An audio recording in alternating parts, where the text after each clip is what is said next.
بسم الله الرحمن الرحيم. قال الملأ الذين استكبروا من قومه لنخرجنك يا شعيب والذين آمنوا معك من قريتنا أو لتعودن في ملتنا. قال أولو كنا كارهين. قد افترينا على الله كذبا إن عدنا في ملتكم بعد إذ نجانا الله منها، وما يكون لنا أن نعود فيها إلا أن يشاء الله ربنا، وسع ربنا كل شيء علما، على الله توكلنا، ربنا افتح بيننا وبين قومنا بالحق وأنت خير الفاتحين.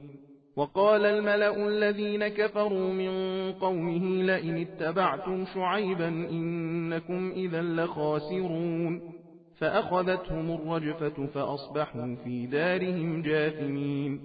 الذين كذبوا شعيبا كأن لم يغنوا فيها، الذين كذبوا شعيبا كانوا هم الخاسرين. فتولى عنهم وقال يا قوم لقد أبلغتكم رسالات ربي ونصحت لكم فكيف آسى على قوم كافرين. وما أرسلنا في قرية من نبي إلا أخذنا أهلها بالبأساء والضراء لعلهم يضرعون.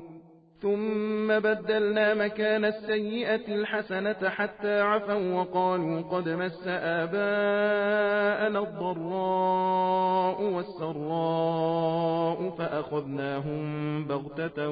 وهم لا يشعرون. ولو أن أهل القرى آمنوا واتقوا لفتحنا عليهم بركات من السماء والأرض ولكن كذبوا فأخذناهم بما كانوا يكسبون. أفأمن أهل القرى أن يأتيهم بأسنا بياتا وهم نائمون أو أمن أهل القرى أن يأتيهم بأسنا ضحى وهم يلعبون. أفأمنوا مكر الله فلا يأمن مكر الله إلا القوم الخاسرون. أولم يهد للذين يرثون الأرض من بعد أهلها أن لو نشاء أصبناهم بذنوبهم ونطبع على قلوبهم فهم لا يسمعون. تلك القرى نقص عليك من أنبائها ولقد جاءتهم رسلهم بالبينات فما كانوا ليؤمنوا بما كذبوا من قبل، كذلك يطبع الله على قلوب الكافرين. وما وجدنا لأكثرهم من عهد وإن وجدنا أكثرهم لفاسقين. ثم بعثنا من بعدهم موسى بآياتنا إلى فرعون وملئه فظلموا بها فانظر كيف كان عاقبة المفسدين. وقال موسى يا فرعون إني رسول من رب العالمين حقيق على أن لا أقول على الله إلا الحق قد جئتكم ببينة من ربكم فأرسل معي بني إسرائيل. قال إن كنت جئت بآية فأت بها إن كنت من الصادقين. فألقى عصاه فإذا هي ثعبان مبين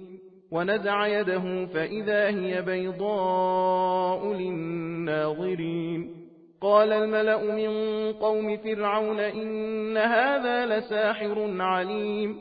يريد أن يخرجكم من أرضكم فماذا تأمرون. قالوا أرجه وأخاه وأرسل في المدائن حاشرين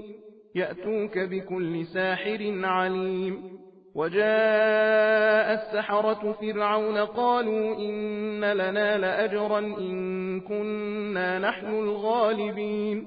قال نعم وإنكم لمن المقربين. قالوا يا موسى إما أن تلقي وإما أن نكون نحن الملقين. قال ألقوا. فلما ألقوا سحروا أعين الناس واسترهبوهم وجاءوا بسحر عظيم. وأوحينا إلى موسى أن ألق عصاك فإذا هي تلقف ما يأفكون فوقع الحق وبطل ما كانوا يعملون فغلبوا هنالك وانقلبوا صاغرين وألقي السحرة ساجدين قالوا آمنا برب العالمين رب موسى وهارون قال فرعون آمنتم به قبل أن آذن لكم إن هذا لمكر مكرتموه في المدينة لتخرجوا منها أهلها فسوف تعلمون لأقطعن أيديكم وأرجلكم من خلاف ثم لأصلبنكم أجمعين قالوا إنا إلى ربنا منقلبون وما تنقم منا إلا أن آمنا بآيات ربنا لما جاءتنا ربنا أفرغ علينا صبرا وتوفنا مسلمين وقال الملأ من قوم فرعون أتذر موسى وقومه ليفسدوا في الأرض ويذرك وآلهتك قال سنقتل أبناءهم ونستحيي نساءهم وإنا فوقهم قاهرون قال موسى لقومه استعينوا بالله واصبروا إن الأرض لله يورثها من يشاء من عباده والعاقبة للمتقين قالوا أوذينا من قبل أن تأتينا ومن بعد ما جئتنا قال عسى ربكم أن يهلك عدوكم ويستخلفكم في الأرض فينظر كيف تعملون ولقد أخذنا آل فرعون بالسنين ونقص من الثمرات لعلهم يذكرون فإذا جاءتهم الحسنة قالوا لنا هذه وإن تصبهم سيئة يطيروا بموسى ومن معه ألا إنما طائرهم عند الله ولكن أكثرهم لا يعلمون وقالوا مهما تأتنا به من آية لتسحرنا بها فما نحن لك بمؤمنين فأرسلنا عليهم الطوفان والجراد والقمل والضفادع والدم آيات مفصلات فاستكبروا وكانوا قوما مجرمين ولما وقع عليهم الرجز قالوا يا موسى ادع لنا ربك بما عهد عندك لئن كشفت عنا الرجز لنؤمنن لك ولنرسلن معك بني إسرائيل فلما كشفنا عنهم الرجز إلى أجل هم بالغوه إذا هم ينكثون فانتقمنا منهم فأغرقناهم في اليم بأنهم كذبوا بآياتنا وكانوا عنها غافلين وأورثنا القوم الذين كانوا يستضعفون مشارق الأرض ومغاربها التي باركنا فيها وتمت كلمة ربك الحسنى على بني إسرائيل بما صبروا ودمرنا ما كان يصنع فرعون وقومه وما كانوا يعرشون وجاوزنا ببني إسرائيل البحر فأتوا على قوم يعكفون على أصنام لهم قالوا يا موسى اجعل لنا إلها كما لهم آلهة قال إنكم قوم تجهلون إن هؤلاء متبر ما هم فيه وباطل ما كانوا يعملون قال أغير الله أبغيكم إلها وهو فضلكم على العالمين وإذ أنجيناكم من آل فرعون يسومونكم سوء العذاب يقتلون أبناءكم ويستحيون نساءكم وفي ذلكم بلاء من ربكم عظيم وواعدنا موسى 30 ليلة وأتممناها ب10 فتم ميقات ربه 40 ليلة وقال موسى لأخيه هارون اخلفني في قومي وأصلح ولا تتبع سبيل المفسدين ولما جاء موسى لميقاتنا وكلمه ربه قال رب أرني أنظر إليك قال لن تراني ولكن انظر إلى الجبل فإن استقر مكانه فسوف تراني فلما تجلى ربه للجبل جعله دكا وخر موسى صعقا فلما أفاق قال سبحانك تبت إليك وأنا أول المؤمنين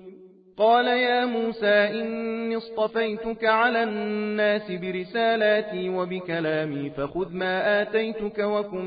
من الشاكرين وكتبنا له في الألواح من كل شيء موعظة وتفصيلا لكل شيء فخذها بقوة وأمر قومك يأخذوا بأحسنها سأريكم دار الفاسقين سأصرف عن آياتي الذين يتكبرون في الأرض بغير الحق وإن يروا كل آية لا يؤمنوا بها وإن يروا سبيل الرشد لا يتخذوه سبيلا وإن يروا سبيل الغي يتخذوه سبيلا ذلك بأنهم كذبوا بآياتنا وكانوا عنها غافلين والذين كذبوا بآياتنا ولقاء الآخرة حبطت أعمالهم هل يجزون إلا ما كانوا يعملون واتخذ قوم موسى من بعده من حليهم عجلا جسدا له خوار ألم يروا أنه لا يكلمهم ولا يهديهم سبيلا اتخذوه وكانوا ظالمين ولما سقط في أيديهم ورأوا أنهم قد ضلوا قالوا لئن لم يرحمنا ربنا ويغفر لنا لنكونن من الخاسرين ولما رجع موسى إلى قومه غضبان أسفا قال بئس ما خلفتموني من بعدي أعجلتم أمر ربكم وألقى الألواح وأخذ برأس أخيه يجره إليه قال ابن أم إن القوم استضعفوني وكادوا يقتلونني فلا تشمت بي الأعداء ولا تجعلني مع القوم الظالمين قال رب اغفر لي ولأخي وأدخلنا في رحمتك وأنت أرحم الراحمين إن الذين اتخذوا العجل سينالهم غضب من ربهم وذلة في الحياة الدنيا وكذلك نجزي المفترين والذين عملوا السيئات ثم تابوا من بعدها وآمنوا إن ربك من بعدها لغفور رحيم ولما سكت عن موسى الغضب أخذ الألواح وفي نسختها هدى ورحمة للذين هم لربهم يرهبون واختار موسى قومه 70 رجلا لميقاتنا فلما أخذتهم الرجفة قال رب لو شئت أهلكتهم من قبل وإياي أتهلكنا بما فعل السفهاء منا إن هي إلا فتنتك تضل بها من تشاء وتهدي من تشاء أنت ولينا فاغفر لنا وارحمنا وأنت خير الغافرين واكتب لنا في هذه الدنيا حسنة وفي الآخرة إنا هدنا إليك قال عذابي أصيب به من أشاء ورحمتي وسعت كل شيء فسأكتبها للذين يتقون ويؤتون الزكاة والذين هم بآياتنا يؤمنون الذين يتبعون الرسول النبي الأمي الذي يجدونه مكتوبا عندهم في التوراة والإنجيل يأمرهم بالمعروف وينهاهم عن المنكر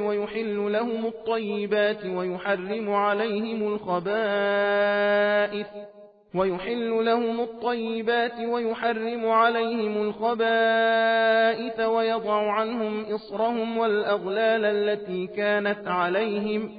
فالذين آمنوا به وعزروه ونصروه واتبعوا النور الذي أنزل معه أولئك هم المفلحون قل يا أيها الناس إني رسول الله إليكم جميعا الذي له ملك السماوات والأرض لا إله إلا هو يحيي ويميت فآمنوا بالله ورسوله النبي الأمي الذي يؤمن بالله وكلماته واتبعوه لعلكم تهتدون ومن قوم موسى أمة يهدون بالحق وبه يعدلون وقطعناهم 12 أسباطا أمما وأوحينا إلى موسى إذ استسقاه قومه أن اضرب بعصاك الحجر فانبجست منه 12 عينا قد علم كل أناس مشربهم وظللنا عليهم الغمام وأنزلنا عليهم المن والسلوى كلوا من طيبات ما رزقناكم وما ظلمونا ولكن كانوا أنفسهم يظلمون وإذ قيل لهم اسكنوا هذه القرية وكلوا منها حيث شئتم وقولوا حطة وادخلوا الباب سجدا نغفر لكم خطيئاتكم سنزيد المحسنين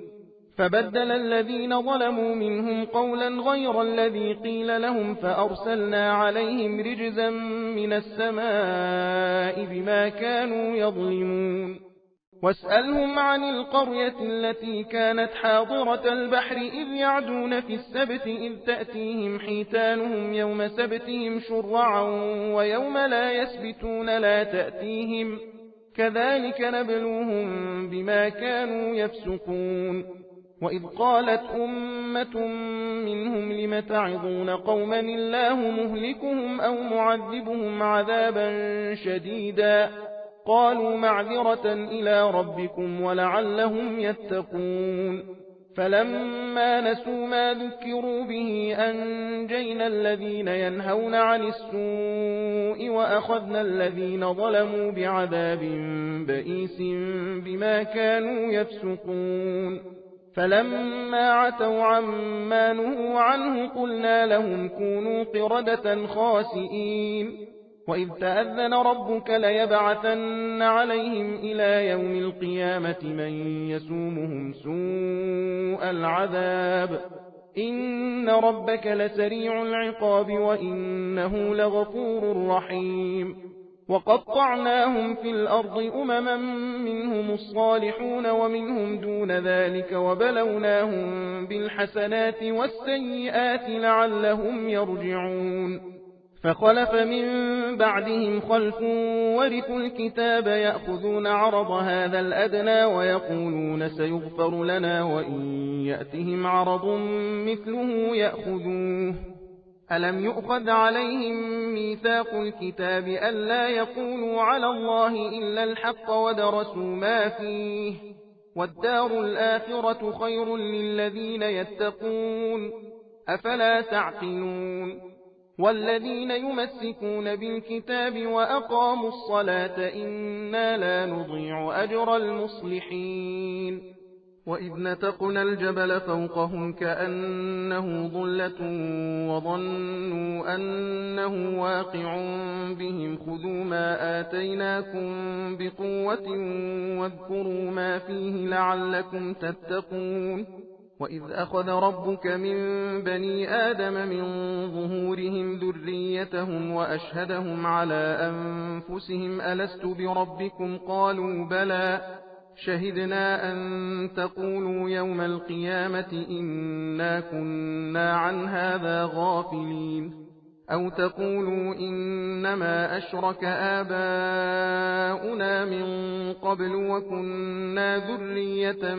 من بعدهم أفتهلكنا بما فعل المبطلون وكذلك نفصل الآيات ولعلهم يرجعون واتل عليهم نبأ الذي آتيناه آياتنا فانسلخ منها فأتبعه الشيطان فكان من الغاوين ولو شئنا لرفعناه بها ولكنه أخلد إلى الأرض واتبع هواه فمثله كمثل الكلب إن تحمل عليه يلهث أو تتركه يلهث ذلك مثل القوم الذين كذبوا بآياتنا فاقصص القصص لعلهم يتفكرون ساء مثلا القوم الذين كذبوا بآياتنا وأنفسهم كانوا يظلمون من يهد الله فهو المهتدي ومن يضلل فأولئك هم الخاسرون ولقد ذرأنا لجهنم كثيرا من الجن والإنس لهم قلوب لا يفقهون بها ولهم أعين لا يبصرون بها ولهم آذان لا يسمعون بها أولئك كالأنعام بل هم أضل أولئك هم الغافلون ولله الأسماء الحسنى فادعوه بها وذروا الذين يلحدون في أسمائه سيجزون ما كانوا يعملون وممن خلقنا أمة يهدون بالحق وبه يعدلون والذين كذبوا بآياتنا سنستدرجهم من حيث لا يعلمون وأملي لهم إن كيدي متين أولم يتفكروا ما بصاحبهم من جنة إن هو إلا نذير مبين أولم ينظروا في ملكوت السماوات والأرض وما خلق الله من شيء وأن عسى أن يكون قد اقترب أجلهم فبأي حديث بعده يؤمنون من يضلل الله فلا هادي له ويذرهم في طغيانهم يعمهون يسألونك عن الساعة أيان مرساها قل إنما علمها عند ربي لا يجليها لوقتها إلا هو ثقلت في السماوات والأرض لا تأتيكم إلا بغتة يسألونك كأنك حفي عنها قل إنما علمها عند الله ولكن أكثر الناس لا يعلمون قل لا أملك لنفسي نفعا ولا ضرا إلا ما شاء الله ولو كنت أعلم الغيب لاستكثرت من الخير وما مسني السوء إن أنا إلا نذير وبشير لقوم يؤمنون هو الذي خلقكم من نفس واحدة وجعل منها زوجها ليسكن إليها فلما تغشاها حملت حملا خفيفا فمرت به فلما أثقلت دعوا الله ربهما لئن آتيتنا صالحا لنكونن من الشاكرين فلما آتاهما صالحا جعلا له شركاء فيما آتاهما فتعالى الله عما يشركون أيشركون ما لا يخلق شيئا وهم يخلقون ولا يستطيعون لهم نصرا ولا أنفسهم ينصرون وإن تدعوهم إلى الهدى لا يتبعوكم سواء عليكم أدعوتموهم أم أنتم صامتون إن الذين تدعون من دون الله عباد أمثالكم فادعوهم فليستجيبوا لكم إن كنتم صادقين ألهم أرجل يمشون بها أم لهم أيدي يبطشون بها أم لهم أعين يبصرون بها أم لهم آذان يسمعون بها قل ادعوا شركاءكم ثم كيدون فلا تنظرون إن وليي الله الذي نزل الكتاب وهو يتولى الصالحين والذين تدعون من دونه لا يستطيعون نصركم ولا أنفسهم ينصرون وإن تدعوهم إلى الهدى لا يسمعوا وتراهم ينظرون إليك وهم لا يبصرون خذ العفو وأمر بالعرف وأعرض عن الجاهلين وإما ينزغنك من الشيطان نزغ فاستعذ بالله إنه سميع عليم إن الذين اتقوا إذا مسهم طائف من الشيطان تذكروا فإذا هم مبصرون وإخوانهم يمدونهم في الغي ثم لا يقصرون وإذا لم تأتهم بآية قالوا لولا اجتبيتها قل إنما أتبع ما يوحى إلي من ربي هذا بصائر من ربكم وهدى ورحمة لقوم يؤمنون وإذا قرئ القرآن فاستمعوا له وأنصتوا لعلكم ترحمون واذكر ربك في نفسك تضرعا وخيفة ودون الجهر من القول بالغدو والآصال ولا تكن من الغافلين إن الذين عند ربك لا يستكبرون عن عبادته ويسبحونه وله يسجدون بسم الله الرحمن الرحيم يسألونك عن الأنفال قل الأنفال لله والرسول فاتقوا الله وأصلحوا ذات بينكم وأطيعوا الله ورسوله إن كنتم مؤمنين إنما المؤمنون الذين إذا ذكر الله وجلت قلوبهم وإذا تليت عليهم آياته زادتهم إيمانا وعلى ربهم يتوكلون الذين يقيمون الصلاة ومما رزقناهم ينفقون أولئك هم المؤمنون حقا لهم درجات عند ربهم ومغفرة ورزق كريم كما أخرجك ربك من بيتك بالحق وإن فريقا من المؤمنين لكارهون يجادلونك في الحق بعدما تبين كأنما يساقون إلى الموت وهم ينظرون وإذ يعدكم الله إحدى الطائفتين أنها لكم وتودون أن غير ذات الشوكة تكون لكم ويريد الله أن يحق الحق بكلماته ويقطع دابر الكافرين ليحق الحق ويبطل الباطل ولو كره المجرمون إذ تستغيثون ربكم فاستجاب لكم أني ممدكم ب1000 من الملائكة مردفين وما جعله الله إلا بشرى ولتطمئن به قلوبكم وما النصر إلا من عند الله إن الله عزيز حكيم إذ يغشيكم النعاس أمنة منه وينزل عليكم من السماء ماء ليطهركم به ويذهب عنكم رجز الشيطان وليربط على قلوبكم ويثبت به الأقدام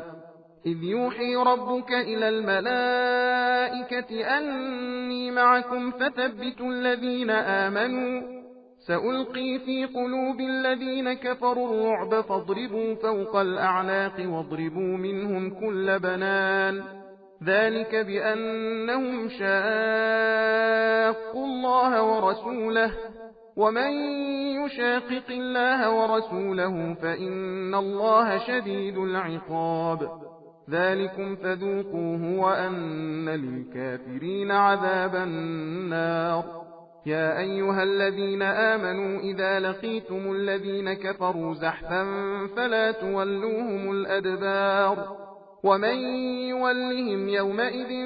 دبره إلا متحرفا لقتال أو متحيزا إلى فئة فقد باء بغضب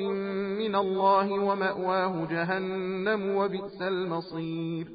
فلم تقتلوهم ولكن الله قتلهم وما رميت إذ رميت ولكن الله رمى وليبلي المؤمنين منه بلاء حسنا إن الله سميع عليم ذلكم وأن الله موهن كيد الكافرين إن تستفتحوا فقد جاءكم الفتح وإن تنتهوا فهو خير لكم وإن تعودوا نعد ولن تغني عنكم فئتكم شيئا ولو كثرت وأن الله مع المؤمنين. يا أيها الذين آمنوا أطيعوا الله ورسوله ولا تولوا عنه وأنتم تسمعون ولا تكونوا كالذين قالوا سمعنا وهم لا يسمعون. إن شر الدواب عند الله الصم البكم الذين لا يعقلون. ولو علم الله فيهم خيرا لأسمعهم ولو أسمعهم لتولوا وهم معرضون. يا أيها الذين آمنوا استجيبوا لله وللرسول إذا دعاكم لما يحييكم واعلموا أن الله يحول بين المرء وقلبه وأنه إليه تحشرون. واتقوا فتنة لا تصيبن الذين ظلموا منكم خاصة واعلموا أن الله شديد العقاب. واذكروا إذ أنتم قليل مستضعفون في الأرض تخافون أن يتخطفكم الناس فآواكم وأيدكم بنصره ورزقكم من الطيبات لعلكم تشكرون. يا أيها الذين آمنوا لا تخونوا الله والرسول وتخونوا أماناتكم وأنتم تعلمون. واعلموا أنما أموالكم وأولادكم فتنة وأن الله عنده أجر عظيم. يا أيها الذين آمنوا إن تتقوا الله يجعل لكم فرقانا ويكفر عنكم سيئاتكم ويغفر لكم والله ذو الفضل العظيم. وإذ يمكر بك الذين كفروا ليثبتوك أو يقتلوك أو يخرجوك ويمكرون ويمكر الله والله خير الماكرين. وإذا تتلى عليهم آياتنا قالوا قد سمعنا لو نشاء لقلنا مثل هذا إن هذا إلا أساطير الأولين. وإذ قالوا اللهم إن كان هذا هو الحق من عندك فأمطر علينا حجارة من السماء أو ائتنا بعذاب أليم. وما كان الله ليعذبهم وأنت فيهم وما كان الله معذبهم وهم يستغفرون. وما لهم ألا يعذبهم الله وهم يصدون عن المسجد الحرام وما كانوا أولياءه إن أولياؤه إلا المتقون ولكن أكثرهم لا يعلمون. وما كان صلاتهم عند البيت إلا مكاء وتصدية فذوقوا العذاب بما كنتم تكفرون. إن الذين كفروا ينفقون أموالهم ليصدوا عن سبيل الله فسينفقونها ثم تكون عليهم حسرة ثم يغلبون والذين كفروا إلى جهنم يحشرون. ليميز الله الخبيث من الطيب ويجعل الخبيث بعضه على بعض فيركمه جميعا فيجعله في جهنم أولئك هم الخاسرون. قل للذين كفروا إن ينتهوا يغفر لهم ما قد سلف وإن يعودوا فقد مضت سنة الأولين. وقاتلوهم حتى لا تكون فتنة ويكون الدين كله لله فإن انتهوا فإن الله بما يعملون بصير. وإن تولوا فاعلموا أن الله مولاكم نعم المولى ونعم النصير.